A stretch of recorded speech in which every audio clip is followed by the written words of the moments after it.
Good morning deer Jagriti ব্লগে আপনাদের সকলকে ওয়েলকাম।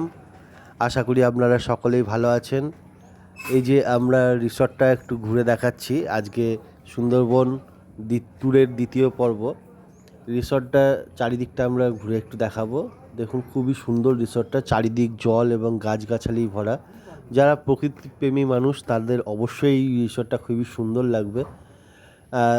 চারিদিকে গাছে একদম সবুজ হয়ে আছে পুরো রিসর্টটা, এবং রিসর্টগুলো যাওয়ার জন্য যে রাস্তা করা আছে মাঝখানে জল, একটা ব্রিজের মতো করা আছে, খুবই খুবই সুন্দর লাগছে, দারুণ দারুণ।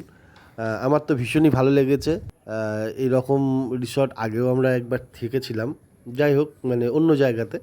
এখানে খুব সুন্দর রিসর্টটা। এই যে এখান থেকে আমরা যাচ্ছি এবার কনফারেন্স রুমে। এই কনফারেন্স রুমে আমরা চলে এসেছি, কনফারেন্স স্টার্ট হয়েও গেছে। খুব সুন্দর হয়েছিল কনফারেন্স, রাতও হয়ে গেছে। কনফারেন্স শেষ হতে অনেক রাত হয়ে গেছিলো, তাই আর ভিডিও করিনি। এই যে সকালবেলা একদম উঠে চলে এসেছি ব্রেকফাস্টের জন্য। এখন ব্রেকফাস্টে অনেক কিছু ছিল, লুচি, ব্রেড, অনেক রকম ছিল, অনেক কিছু, সুজি, হালুয়া।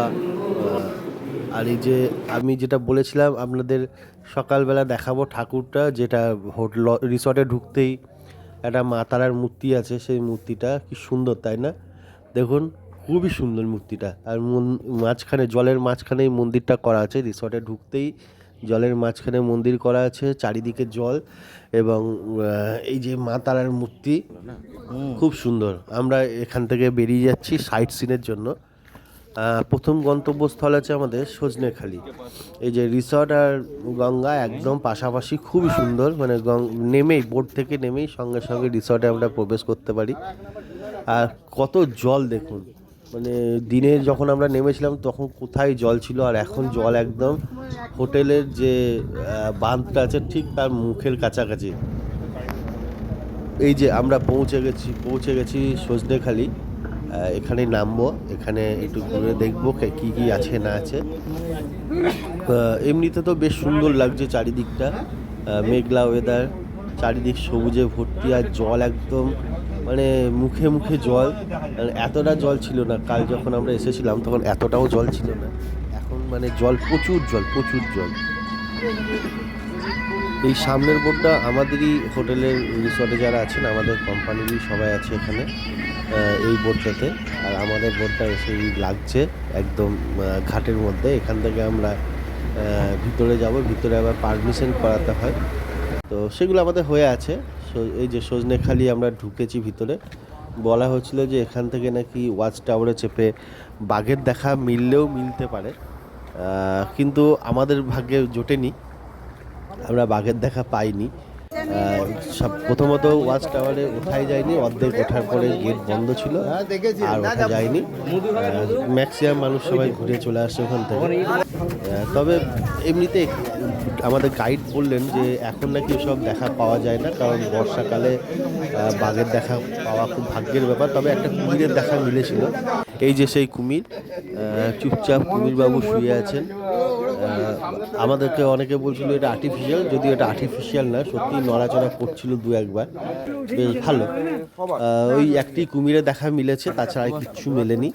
আবার এখান থেকে বেরিয়ে যাচ্ছি, বোটে চাপবো, বোটে করে আরেকটা জায়গায় নতুন গন্তব্যস্থলে যাব, যেটা টাইগার রিজার্ভ ফরেস্ট যেটা বলা হয়, যে এখানটা ঘেরা নেই। দেখুন চারিদিক জঙ্গলের চারিদিক ঘেরা, কালকেও দেখিয়েছিলাম আপনাদের। ওই যে যে খাড়িটা দিয়ে ঢুকবো, সেই খাড়িটার ভিতরে কোনো রকম জাল দিয়ে বা নেট দিয়ে ঘেরা নেই। তবে ড্রাইভার দাদা বললেন, গাইড দাদা বললেন যে কোনো ভয়ের কিছু নেই ওখানে। এমনিতে এখন জোয়ার চলছে, কোনো বন্য পশু কাছাকাছি আসবে না, আমরা দেখতেও পাবে না, তবে মজাটা পাবেন যে চারিদিকে যে গাছপালা আছে, শুধুমাত্র কোনো ঘেরা নেই, মাঝখান দিয়ে যাবেন, এটাই ভালো লাগবে। ওখানেও আরেকটা সাইট সিন আছে যেখানে নামবো আমরা। বাঘ নাকি মিষ্টি জল খেতে আসে, এই যে গাইড দাদা সব বোঝাচ্ছে আমাদের, বেশ ভালোই লাগলো।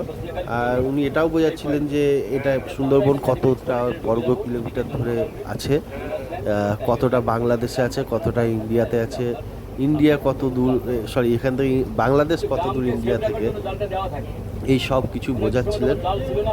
এখন বাঘের গণনা কীভাবে হয়, ক্যামেরার সিস্টেমে, আগে পায়ের ছাপে গণনা হতো, এখন ক্যামেরা লাগানো হচ্ছে চারিদিকে, ক্যামেরার মাধ্যমে বাঘের গণনা হয়।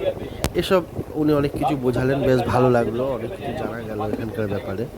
এই যে গাইড দাদা বোঝাতে বোঝাতে আমাদের কাছে চলে এলো চা, গরম গরম চা আর বিস্কুট।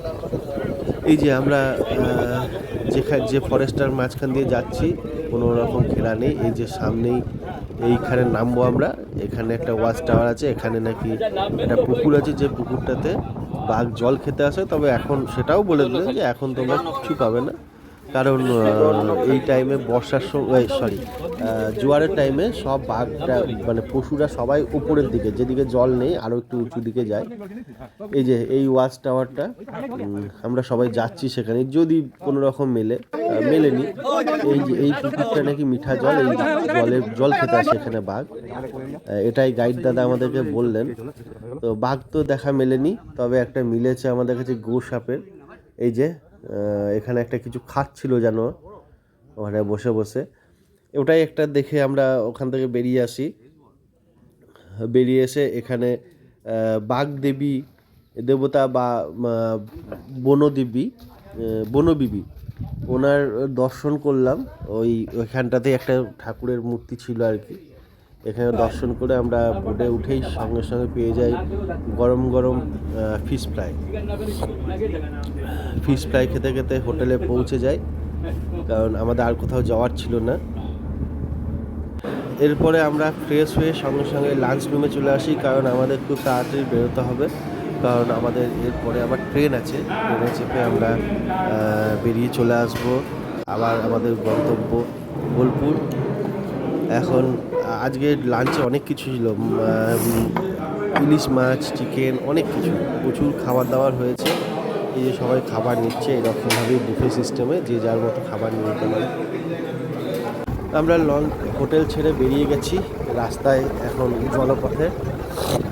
এই যে একটা বড় ভ্যাসেলের সঙ্গে রীতিমতো একটা স্পিড হলো। এই যে আমরা নেমেও গেছি, এখন পাশে করে রওনা দিয়েছি। এখন যাচ্ছি কলকাতা, শিয়ালদায় আমরা নামবো। শিয়ালদা থেকে আমাদের ট্রেন আছে, রিটার্ন ট্রেন। বেশ ভালোই হলো, পুরো ট্রিপটা খুব ভালো। কোম্পানিও খুব সুন্দর ঘুরিয়েছে, খাওয়া দাওয়া সবটাই বেশ সুন্দর ছিল, থাকার ব্যবস্থাও ভালো ছিল। সুন্দরবন সবথেকে বড় যেটা হচ্ছে, সুন্দরবন খুব ভালো লেগেছে, আবার আসবো সুন্দরবন। বেশ এনজয় হলো, কিন্তু মন পড়ে আছে সেই আমার ছোট্ট কন্যাটির ওপর। এখন বাড়ি যাওয়ার পালা, কত তাড়াতাড়ি বাড়ি গিয়ে কত তাড়াতাড়ি মেয়েটাকে জড়িয়ে ধরবো সেটাই এখন আমার মাথাতে ঘুরছে, তাকে আদর করবো এটাই আমার মাথাতে ঘুরছে। এখন খুব তাড়াতাড়ি বাড়ি পৌঁছাতে পারলেই ভালো। এই যে কলকাতায় ঢুকেও গেছি আমরা সায়েন্স সিটির কাছে, সায়েন্স সিটি ক্রস করছি, এখানে একটু জ্যাম আছে তাই গাড়ি আসতে যাচ্ছে। আমাদের যদিও 8:35 রাত্রে কাঞ্চনকন্যা আছে। এই যে আমরা সায়েন্স সিটি বেরোচ্ছি। সায়েন্স সিটি এখন এখানটা একটু জ্যাম আছে, প্রচণ্ড ভিড়, যার জন্য গাড়ি ভীষণ স্লো চলছে। কিন্তু স্লো চললেও আমাদের ভালো লাগছে না, কারণ টাইম এগিয়ে আসছে। এই যে নেমে গেছি, অলরেডি নেমেও গেছি, আমরা চলে এসেছি। এই বাসটাতে আজকে এসেছি এখন শিয়ালদা স্টেশনে। সবাই আলাদা আলাদা নিজের রুটে সবাই বেরিয়ে গেল, আমরাও বেরিয়ে গেছি। যে ট্রেনে চেপে আমরা বেরিয়ে গেছি, আমরা এখন যাচ্ছি বোলপুর। বেশ ট্রিপটা খুব ভালোই হলো। এই যে বোলপুর নেমে গেছি, বোলপুরে নেমে এখন বাড়ি গিয়ে আমার মেয়ের কাছে যেতে হবে খুব তাড়াতাড়ি। এখন বোলপুর স্টেশন থেকে বেরোচ্ছি, দেখি রাতে কোনো টোটো পাই কিনা, কারণ রাতে টোটো প্রচুর ভাড়া বলে, মানে ধারণার বাইরে এত ভাড়া বলে। দেখি কত টাকায় কি রাজি হয়। এই বাড়ি এসে দেখি আমার মেয়ে ঘুমাচ্ছে, এপাশ ওপাশ করছে। আমি ভেবেছিলাম ও জেগে থাকবে, জেগে নেই, এদিক ওদিক করছে। এই যে হ্যাঁ ঘুমাচ্ছে, ওকে আর ডিস্টার্ব করবো না, কাল সকালেই ওর সঙ্গে দেখা হবে। Tata bye, good night. ব্লগটা এখানেই শেষ করছি। আপনাদের যদি ভালো লেগে থাকে please please please share, comment এবং সাবস্ক্রাইব করে দেবেন, লাইক করে দেবেন এবং অল বেল আইকনটি প্রেস করে দেবেন। আপনারা যত কমেন্ট করবেন আমারও ব্লগ বানাতে তত ভালো লাগবে। প্লিজ শেয়ার করে দেবেন এবং প্লিজ প্লিজ প্লিজ সাবস্ক্রাইব এবং অল বেল আইকনটি প্রেস করবেন। টাটা বাই, আবার দেখা হবে নেক্সট ব্লগে। এবারে আবার পুচকুকে নিয়েই থাকবো আমরা। Tata, good night.